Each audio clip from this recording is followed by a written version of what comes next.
Dave, when you look at the Patriots backfield here, give me all the scenarios. Stevenson in, Stevenson out, Harris in, Harris out, and Pierre Strong and Kevin Harris as well. All right, Make sure you specify the Harris. Yeah, you're right, obviously. Well, here's an easy one. Don't use Kevin Harris. Even if there is no Damian Harris or Rhamondre Stevenson, I think he'll be the second guy with Pierre Strong. And the only way I'd be interested in starting Pierre Strong is if Damian Harris and Rhamondre Stevenson Harris are not in the game. So now what happens if there's no Rhamondre Stevenson?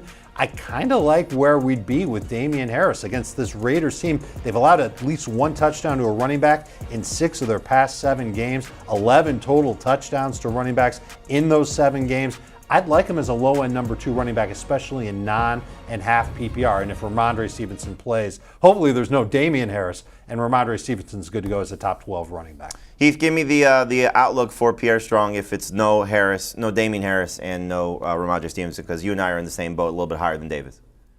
Yeah, I think he's a high-end flex with top 24 upside. I mean, we really don't know what the split of the carries would be, but if it's anything like what we saw in the most recent game, even if he's only getting a third of the carries, I expect for Pierre Strong to do almost all the work in the passing game. And we know this Patriots offense focuses heavily on throwing the ball to their running backs. So I could see a situation where he maybe has 8 to 10 carries, catches 4 to 6 passes. If he has another big play like he had last week, he could be a top 20 running back. All right, Heath, let's go to the Texans backfield here because most likely Dameon Pierce is out. We got the report earlier this week that he could be missing 1 to 2 weeks with his ankle injury. So for Rex Burkhead and Dare Ogunbowale taking on a Chiefs defense that's been very bad in terms of stopping pass-catching running backs, and that's something these two guys can certainly do. Sell me on if there's a chance that one of these two guys can be successful for fantasy managers this week.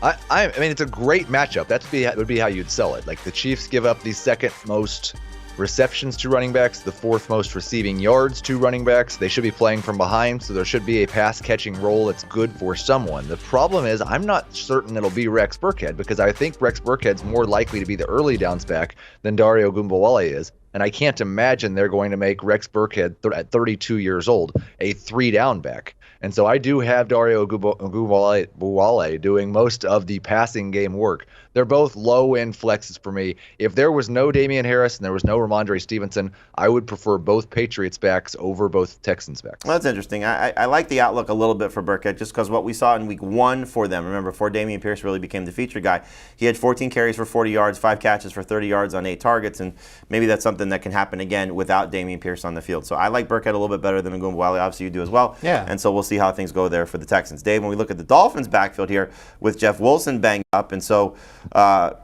Raheem Mostert really excited about playing in the snow against Buffalo. So in terms of Mostert being the guy there without Wilson taking on a really good Buffalo defense, it's been a little leaky against running backs of late. Can Mostert have some success if he is the full-time guy? I don't think they've been a little leaky, Jamie. I think they've been a lot of leaky in their last 7 games. 4.8 yards per carry, almost 7 yards per catch, 5 touchdowns on the ground allowed to running backs. And if there is no Jeff Wilson, then it's the Raheem Mostert show. And what's the best way to take some pressure off your quarterback when he's coming off of back-to-back terrible games? You run the football. I don't mind Mostert as a high-end flex, even in full PPR, and I might even creep him into my top 24, especially in non-PPR. I just hate the fact that if they were going to do that coming off of the 49ers game, it would have been last week against the Chargers, because that's a much better matchup, and they didn't even try to run against the Chargers. It just feels like this offense is lost right now, so really it's more about the Dolphins team than it is about Mostert. So for me, I'm hands-off. I just don't want to have any part of this, even with the expected workload. So flex at best for me for Mostert, but we'll see how things go. Should it take advantage of this opportunity, at least that would be the hope, and we'll see how Mike McDaniel sort of counters some of the struggles that Tua Tagovailoa in the passing game have had. Just a quick question for you, Heath, in terms of the Saints. So they placed Mark Ingram on IR yesterday. They claimed Eno Benjamin, who was released by the Texans. They have David Johnson. They have Dwayne Washington. For fantasy managers that are trying to just make sure they have the Saints backfield covered, if you want to, who's the handcuff now for Alvin Kamara?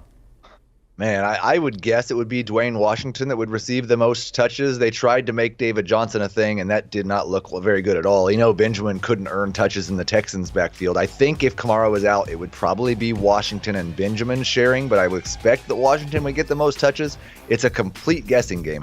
Alvin Kamara has not been very efficient behind this Saints offensive line. None of the other 3 guys I don't think would average better than 3.5 yards per carry. It does have a great schedule to close the season, so I think I'd probably look at it as more of a committee, that nobody really want to trust. But for what it's worth, maybe Eno Benjamin could come in and win that job, just in terms of what any of these guys have done this season. He has the most upside, I would think, looking at what he did, at least with the Cardinals earlier this season. All right, let's transition from the running backs to the quarterbacks and the injuries that we're looking at here. You got Justin Fields expected to be okay. He did not practice on Wednesday. Trevor Lawrence expected to play as well, dealing with the toe injury, more of a management situation. Russell Wilson, who knows, don't expect him to go, though, with the concussion. You got the Ravens quarterback situation that we'll talk about. Mike White's expected to play despite being limited. We like his outlook taking on the Lions. Tannehill should go. Pickett we don't know about yet, but probably not going to be out there for the Steelers. And Colt McCoy should be okay dealing with the neck injury. All right, so we were expecting to be Anthony Brown as the starting quarterback for Baltimore until we got to Wednesday and Tyler Huntley practiced in full. Now, that does not mean he cleared the concussion protocol, but with Lamar Jackson not expected to go, Huntley, I think, is clearly the guy that we'd like to see as the backup as opposed to Anthony Brown. So, Dave, in terms of Huntley by himself for fantasy managers, 2 quarterback leagues, super flex leagues, or maybe desperate 1 quarterback leagues, can he have some success against Cleveland? Can he have some success? Sure. Browns have allowed at least 20 fantasy points to 3 of the past 5 quarterbacks they've taken on, but they've also done some great things against better quarterbacks than this. So I'd be nervous about using him and expecting any more than maybe 16 fantasy points. And what does his return mean for Mark Andrews in the receiving corps there? I hope it means a lot of targets for Mark Andrews, and we saw last week with Huntley in the game, it was a 41% target share. I love that. He just didn't throw the ball a ton because he didn't, I don't know if he necessarily couldn't do it or didn't have to do it or wasn't around to actually do it over the course of the game. But Andrews is obviously somebody that is frustrating fantasy managers, but you'd be a little bit more optimistic with Huntley under center. We saw it last year, so Huntley only really played a half against Pittsburgh, and so we'll see 4 quarters how that goes for Mark Andrews. You really don't want to trust DeMarcus Robinson or Devin Duvernay in the fantasy playoffs, but if you're stuck, clearly Robinson has been the best Baltimore wide receiver for the majority of the season since Rashad Bateman went down. Heath, we got some Cardinals news yesterday that Kyler Murray and Rondale Moore placed on IR. Their season's over. We expected it for Murray. Moore a little bit more of a surprise, but not going to have those 2 guys out there. So Colt McCoy will be the starter for at least this week. We'll see what happens moving forward as they take on Denver. What does Colt McCoy's starting mean for DeAndre Hopkins and Marquise Brown? Is there anybody else you'd have any interest in this Cardinals passing attack? No, we were hopeful for Greg Dortch, but they mostly just left Marquise Brown in the slot, played Robbie Anderson more, and I don't want to trust Robbie Anderson. I'm viewing DeAndre Hopkins very similarly to how I have all year long.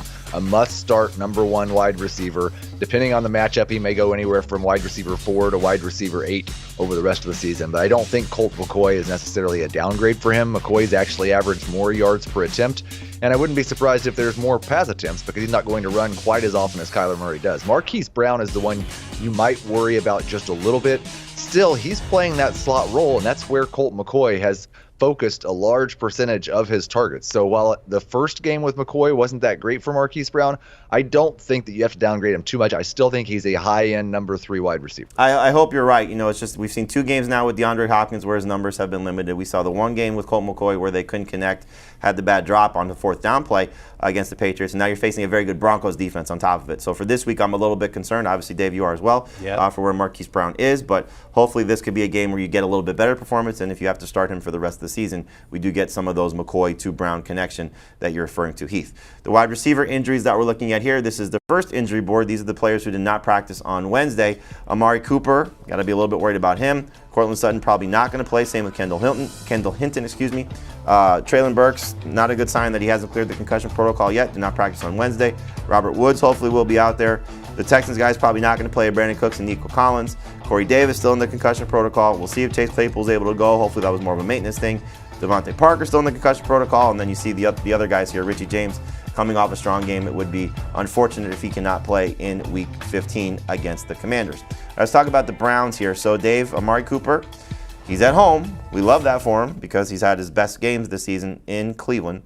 But he's dealing with this hip injury. He's not played well so far with Deshaun Watson in terms of the production. And it's a really good Baltimore defense. Plus, you got Donovan Peoples-Jones coming off a big game and David Njoku coming off a big game. So it makes sense of this Browns passing attack. I think the only one that I really feel okay trusting is still Amari Cooper because I still expect him to get a lot of targets. I love that he seems to play better at home for whatever reason. I guess you just have to buy into it at this point. And Donovan Peoples-Jones had a great game last week, had really terrible games the past weeks that he played. Watson was better last week, and so he's taking steps forward. I don't think they're going to have a lot of success running the ball against this Ravens defense. They're going to have to take to the air. I like Cooper's chances to finish as a top 24 receiver. Yeah, it's Baltimore defense, they've allowed just 2 touchdowns to opposing receivers since week 8, and so we'll see if that home magic continues for Amari Cooper, but I'm a little bit nervous. He's not a top 24 receiver for me where he typically has been at home. Heath, I know you're going to love this one, but Chris Moore, he was great last week. Amari Rodgers scored a touchdown, and we know that they're going to probably be chasing points. The Texans are. The Chiefs are 2 touchdown favorites in Houston. So any interest, number 3 receiver, number 4 receiver in Chris Moore for this matchup? Yeah, I guess I'm the high guy on him now, so that's a sports line's the high guy on him. I think he's a low-end number 3 wide receiver. The positives are fantastic matchup. He looks like the clear number 1 option, at least according to what it was last week, coming off a double-digit target game where he topped 100 yards. That's all fantastic. The negative is he's a 29-year-old wide receiver. It was his second career 100-yard game and the first game he'd ever earned double-digit targets. So I'm not sure you can count on that repeating itself for a second straight week. He is behind someone like Mike Evans, who I'm trying to get away from this week, but they are both low-end number 3 wide receivers. If you start 3 wide receivers in a flex, you're probably happy to start more. Very boom-bust type of guy, and you probably want to see a little bit more of Davis Mills, less of Jeff Driscoll in terms of how the Texans use their quarterbacks, because Davis Mills probably throwing a little bit more, maybe a few more targets for Chris Moore and Amari Rodgers, who did score last week for the Texans. So Corey Davis still in the concussion protocol. It's a great matchup for the Jets against the Lions. Elijah Moore just had 10 targets, 6 catches, 60 yards. How good can he be if he is, again, featured like that against Detroit? And I think he will be. I'm kind of excited about Elijah Moore. And just knowing that he's a good slot receiver taking on this defense that gives up a lot of numbers really to every wide receiver. They've been great against the run. They've done a better job getting pressure on the quarterback. But he's playing in an offense where they're going to throw the ball plenty. And it all can't go to Garrett Wilson. So he's going to be the next guy up. In PPR, he is a top 30 receiver, as you can see.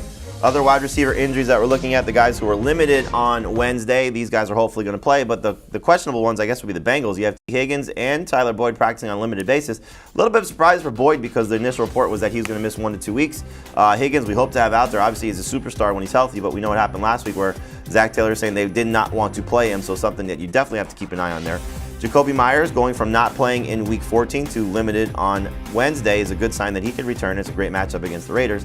And then the Chiefs situation is very much up in the air because Kadarius Toney practicing on a limited basis, but Mecole Hardman hopefully can return after being activated off of IR. So Heath, if there is Jacoby Myers out there with Devontae Parker not practicing and probably not going to play, what do we think of the Patriots receiving core against the Raiders?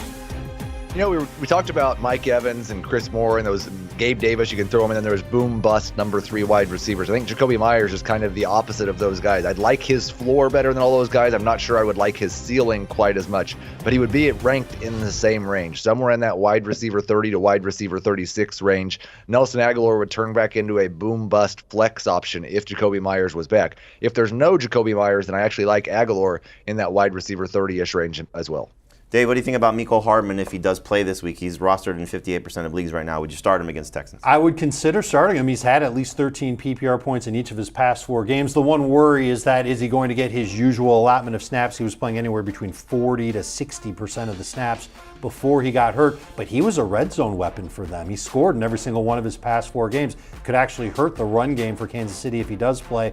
If you view him as someone that might get you 10 PPR points, I dig him. He's probably just outside of that top 35 range at wide receiver for me. Heath, what about Hunter Renfrow? He also was designated to return, and we're also getting Darren Waller back, so we can go right to the tight end injuries as well. In terms of Renfrow and Waller playing this week, do you like them against the Patriots? Well, it'd be fun to see if Derek Carr can throw to someone else besides Devontae Adams. He has so thoroughly dominated target share that it's really neat. You needed a big play, and Mac Hollins has had a few to be relevant with Adams on the field. I will view Renfrow as more of a desperation flex type play. Darren Waller firmly in that George Kittle tier of guys who actually project outside of my top 12 tight ends, but I'm going to push him up into the top 12 just because of what their name is. I think this will be a bad thing for Mac Hollins. If those 2 guys are back, you can drop him, and maybe a slight downgrade for Josh Jacobs in the passing game. We've seen him be more active when either Renfrow or Waller or both are out. Certainly was the case last year as well when Waller was missing time and Kenyon Drake was missing time. We saw Josh Jacobs' receptions pop. Same thing has sort of happened of late. And then in terms of Dallas Goedert, you see where we had him ranked as a top 8 guy based on our consensus rankings. He also is eligible to return for this week. And so clearly, as Heath alluded to, Darren Waller, Dallas Goedert, if these guys are able to play, you want to have them in your lineups. There could be a little bit of a rust after the long layoff, at least 4 games for Goedert, 6 games for Waller. So hopefully these guys come back and play like they typically have been. You see where Goedert has performed for the majority of the season. All right, we're going to take a break. Make sure you send us your questions, though. Use the hashtag AskFFT. That way we know you're looking for us and we can help you with your fantasy dilemmas.